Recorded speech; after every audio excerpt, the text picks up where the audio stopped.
আমার সকল স্টুডেন্টদেরকে অনুরোধ করব, যারা এনটিপিসি লেভেলের পরীক্ষা দিতে যাচ্ছ, খুব তাড়াতাড়ি এক্সাম হবে, সবাই ফর্ম ফিল আপ অলরেডি করে ফেলেছো। তাদের কাছে একটা অনুরোধ যে প্রত্যেক দিন মিনিমাম 3টে করে প্র্যাকটিস সেট কমপ্লিট করতেই হবে, এবং টাইম কাউন্ট করে। দরকার হলে যে টাইমটা অ্যাকচুয়ালি আমাদের জন্য অ্যালট করা হয় এক্সামে, তার থেকে 15 মিনিটস কম নিতে হবে, বা 20 মিনিটস।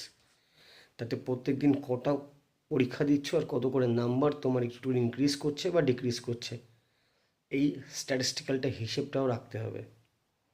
এটা না করলে কেউ কোনো দিন, অবশ্যই সিলেবাস কমপ্লিট করার পরও অঙ্ক শিখেও জেনেও হলে গিয়ে কমপ্লিট করতে পারবে না। তাই জন্য অবশ্যই সবার প্রতি আমার একটা অনুরোধ, 3টে করে সেট এভরিডে করতেই হবে। এবং যে সেটগুলো, যে অ্যান্সারগুলো ভুল হচ্ছে, আমি জানি অঙ্কের সলিউশন কোনো প্র্যাকটিস সেটের থেকে দেখো না, খুব বাজে সলিউশন করা থাকে। যারা অঙ্কের নলেজ কম, শুধু প্র্যাকটিস করে বেরিয়ে যাচ্ছ, তারা কিন্তু প্রচণ্ড ক্ষতিগ্রস্ত হবে। যদি কোনো প্র্যাকটিস সেট বা যে কোনো খুব বড় মাপের বইয়েরও যদি সলিউশন থেকে অঙ্ক বুঝতে যাও, তোমাদের চরম ক্ষতি হবে।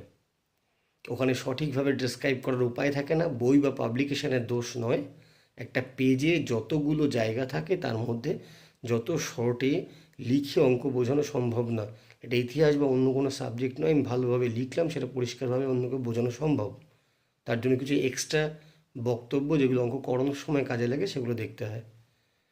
তো অবশ্যই শুধু জিকেগুলো অবশ্যই সলিউশন থেকে দেখে নিও, অ্যান্সারগুলো মার্ক করে একবার পড়ে নিও যেগুলো ভুল হচ্ছে, কিন্তু অঙ্কগুলোকে ওইভাবে সলিউশন থেকে দেখা যাবে না। হ্যাঁ, নিজেরা ভালোভাবে বুঝে, যাদের সায়েন্স ব্যাকগ্রাউন্ড আছে, যারা পিওর সায়েন্স নিয়ে ডিগ্রি কমপ্লিট করেছো, তারা চাইলে দেখতে পারো, because they have the basic knowledge. একটু বেটার থাকে তাদের, এই কারণে বলছি। কেউ খারাপ না, যাদের আর্টসে তারা কিন্তু অন্য সাবজেক্টে বেটার থাকে, অঙ্কে খারাপ নয় বলে তাদের এমন কোনো ডিসক্রেডিট ভাবার কিছু নেই। তবে অঙ্কের সলিউশন যারা আর্টস ব্যাকগ্রাউন্ডের, তারা ওই প্র্যাকটিস সেটে সলিউশন থেকে দেখো না, অন্য বই খাতা বাদ দিয়ে পাড়ার যে টিচার আছে তার কাছ থেকে শেখো, বা অনলাইন দেখে নাও, যারা ভিডিও পড়িয়ে দেখাচ্ছে আপনাদেরকে। ধন্যবাদ, থ্যাংক ইউ। যদি কোনো আপডেট থাকে অবশ্যই জানাবো।